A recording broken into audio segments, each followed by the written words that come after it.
Well, look, I've covered this sector for since the mid '90s, so I've seen these cycles come and go.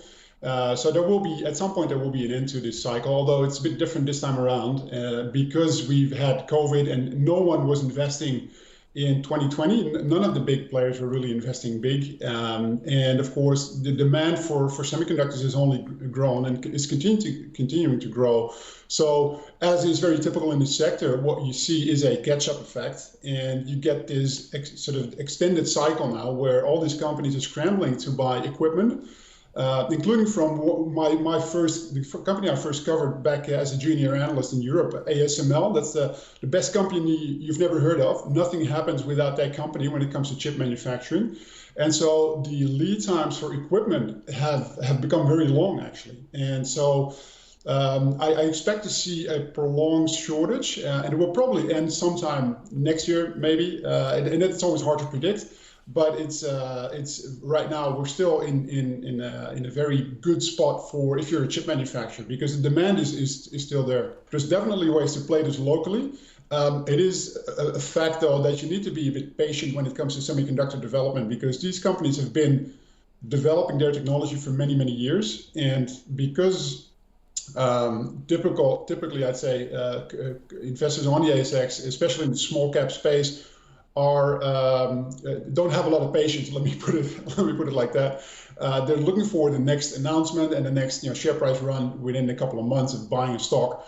That's typically not what happens in semiconductor development, because that takes many years. And believe it or not, this space is, if you look at the manufacturers, the big companies, they are extremely conservative, which sounds a bit odd maybe for a high-tech sector.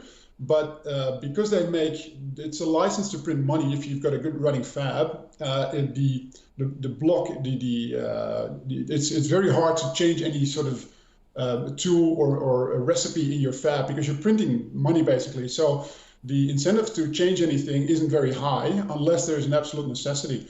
So be patient with these sorts of companies, because it takes a bit of time. Although Weebit Nano just announced a breakthrough announcement, basically where they signed their first customer, a fab in the US.